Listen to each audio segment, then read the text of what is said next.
Okay, well, we have enough folks to go ahead and get going. So what we're gearing up to do, but we're not quite there yet, is to have a discussion of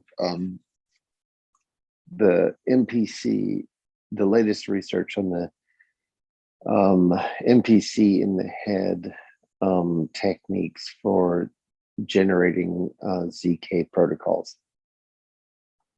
The MPC is multi-party computation, and in the head means that the prover runs a multi-party computation sort of internally. And then the client or the verifier requests essentially information about intermediate states of that execution of the internal protocol that the prover has run in order to get to verify the whether or not the prover does in fact have a proof of whatever the property that they're trying to establish. So that's the basic idea. The way it has evolved to date,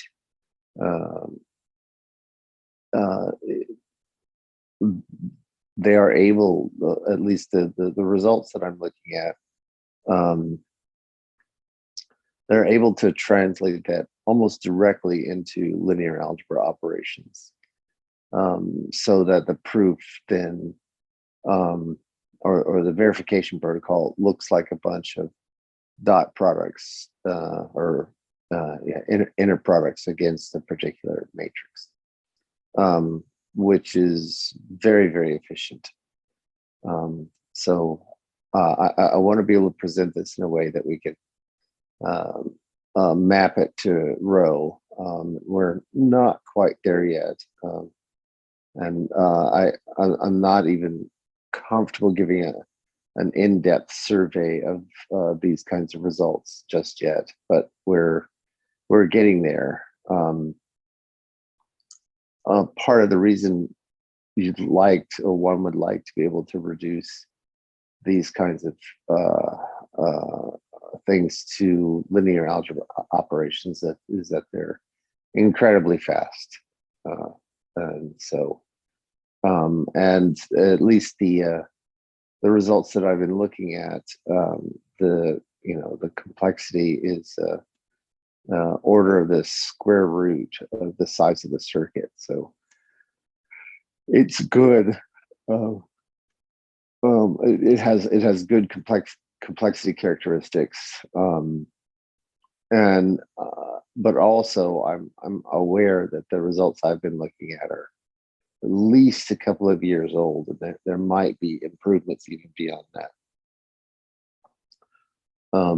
But that's sort of this state of things right now. So, but rather than give a prepared talk on that, I just want to give people a sense of what's going on and how it fits in the overall picture that we're talking about, and then move on to see if in the material that we've covered so far, either with the ZK stuff or with the OSLF material, if people have any questions from the last few weeks, that way I can, we can make sure that there aren't any holes that way, and keep the understanding rigorous.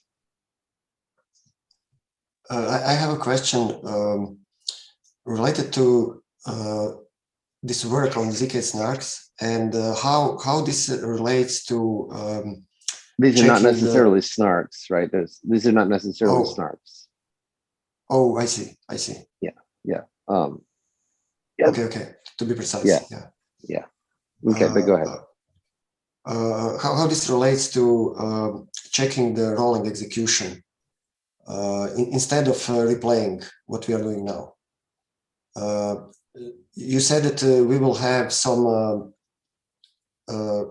We cannot do this for every rolling program, all rolling programs. So, right, we will somehow restrict what we can check with in this way, right? Well, actually, I mean, it's possible that we can do it for everyone. But the issue may be that the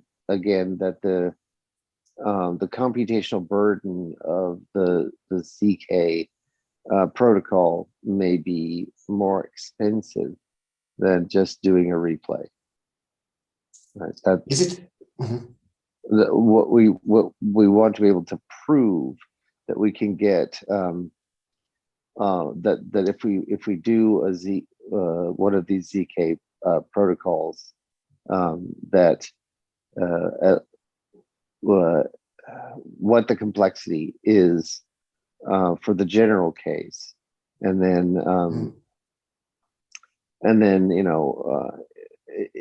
check and see if there are special cases where that turns out to be faster than doing the replay. That's the idea. And is it the burden on creator of the proof or the verifier? There are three burdens. There's the calculation of the proof, the verifier, and the communication. So all three, depending on there's the fiat Schmier thing, which will get you to a non-interactive version, but that may have impact on the other two, and we want to make sure that the size of the proof is reasonable. We want to make sure that at least that whatever we're doing is strictly better than running replay. And the reason is because we know that running replay is parallelizable, right? It's not as freely parallelizable as running play, but it's still parallelizable. And so if the ZK protocol ends up with a sequential computation, it can also be that that its overall complexity is better, but the issue is that we're able to parallelize the computation in the replay version, and so even though the overall complexity is worse, any one particular path is shorter, and so you still win by doing replay as opposed to a ZK protocol. Does that make sense? Yes. So we can assume that in our implementation we will probably have some kind of logic to decide when we execute deploy which route we want to go.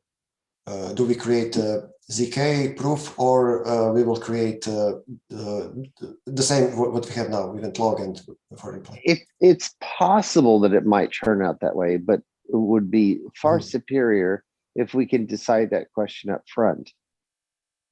Oh, just by looking at a deploy. Just by thinking about the problem, we may be able to say once and for all, at least for this class of ZK protocols, replay is still more efficient. So we just don't do it. Right. So this is what I'm saying. We want to work out the math first. If there's a win, then we may do some kind of dynamic determination. But we need to prove there are cases where there's a win at all. And if there are such cases, then yes, we would do some kind of dynamic determination as to whether or not this, we can quickly estimate, is this one of these cases where the ZK protocol is faster than the replay? Yeah. Why are you saying ZK is sequential, and why not is parallel like a replay? Because typically they involve a Boolean circuit. Oh, so you're not referring with like multiple replays and multiple ZKs that we are executing in parallel. You're talking about internally. Yeah, exactly. I'm talking about just this. Okay. Yeah, exactly. Yeah, just a rolling program in a single deploy. You may not have to replay it, but it may be the case that's more. I don't know yet. I have to work that out. I see. And when you say replays can be run in parallel, you're just saying that replay is basically running rolling. And rolling can be run in parallel. That's correct. Yes, but replay is under a burden of there are constraints on a replay that don't exist in play. So yeah. So that's the idea. Is we already have whatever parallelism is available has already been denoted in Rolang. Whereas depending on the ZK approach, that may be that may not be the case. But the thing that's really a good fit with the MPC-in-the-head thing is that Rolang is MPC. I mean, it's exactly what we're doing, right? Rolang is multi-party computation, right? So the two are a natural fit for each other, which is why we want to see if that's an applicable tool set to this particular problem. Yeah, I just wanted to ask you, can we split Rolang each par with a separate ZK proof and do it in parallel somehow? Well, I mean, but that was kind of the point, is that MPC-in-the-head sort of follows exactly the Rolang principle. Oh, right? I see. Right. The prover is running an internal protocol, and that internal protocol can be expressed or mapped onto some Rolang code. That's the whole idea, right? And then the question is, does the general technique of the generating the views idea give us any speed up, and does the specific techniques that are associated with the generating these matrices and doing inner products, does that give us some shortcuts, essentially, is what that's doing. And in that case, when we validate Rolang execution, is this a case where we don't need all of the privacy stuff from ZK? So can we gain something from that? Well, I mean, we're going to get the best of both worlds, right? I mean, the thing that I mean, what we really would love is to be able to verify the computation without revealing any knowledge about it. Right? That's a win, right? I see. Yeah. But I'm looking, this is not like necessary. So if we can improve performance and, not to do even if we reveal computation. Sure. Or maybe I'm not understanding correctly, because I'm thinking that we will use some part of ZK directly in Rolang, to maybe have only some part of rolling execution that we want to have like completely private. And I was thinking for just to replay, maybe we will use some more performance ZK. Or my understanding is not like completely correct. Yeah, I mean it is, but then you just have multi-party computation. That's all that is. The interesting, an interesting thing about what you're talking about there is typically there's some randomization that needs to be applied at crucial points in the protocol to prevent information from about the NP relation to be leaked, right? So there's so like in the the example in the case of the 3-colorability of the graph is that you make a commitment to a coloring, you probe that commitment, and then you rinse and repeat. And so and at the step where you rinse and repeat, you randomly recolor the graph. So if you don't have the ZK requirement, then you don't have to recolor the graph. Right. And then we can gain some performance because of that, right? Yeah, you can gain some performance because of that. Okay. Yeah, good. So are there any other questions?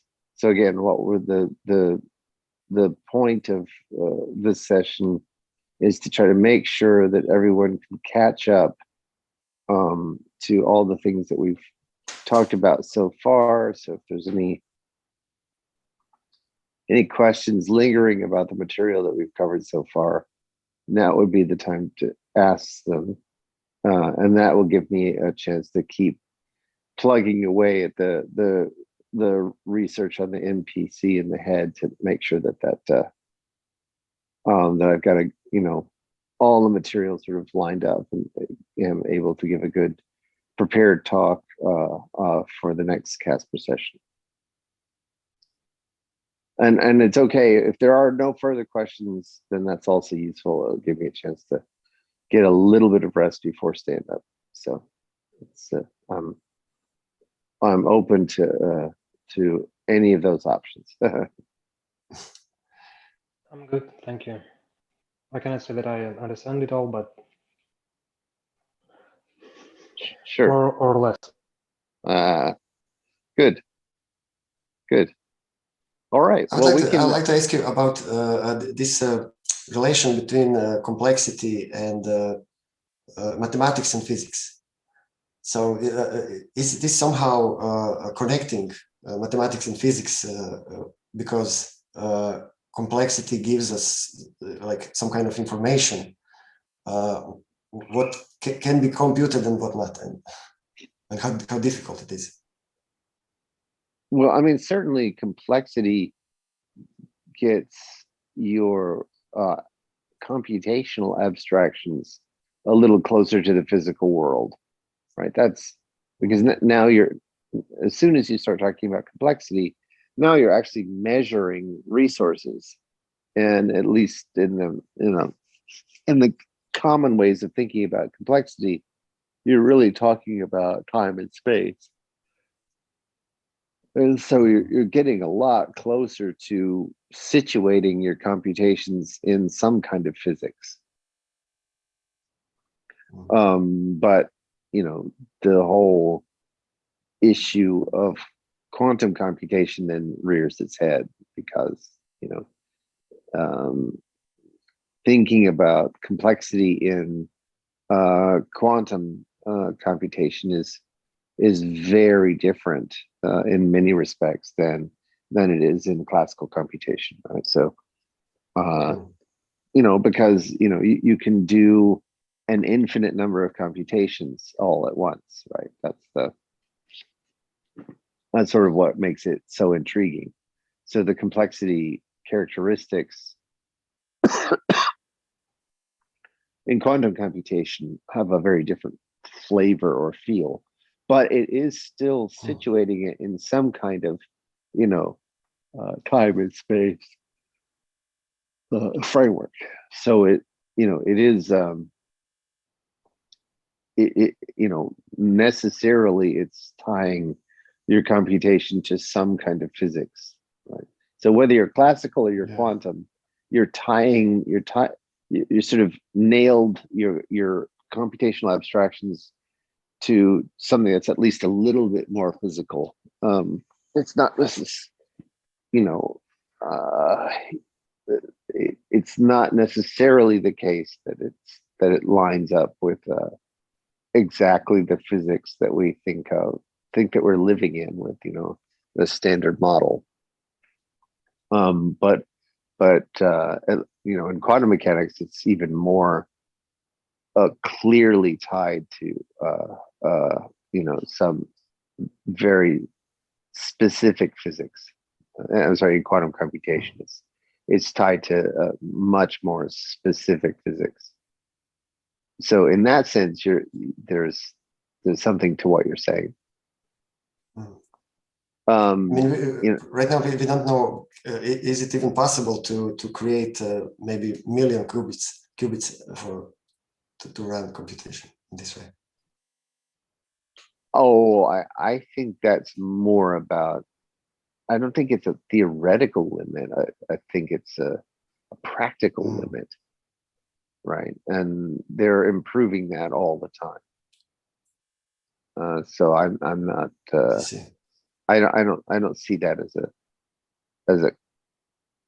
I don't think that's a question of possibility. I think that's more a question of how long it will be before we can do that.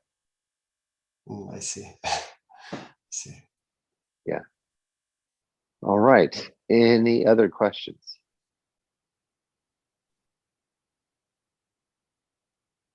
Good. All right. Well, I can yield the remaining 30 minutes or so back to the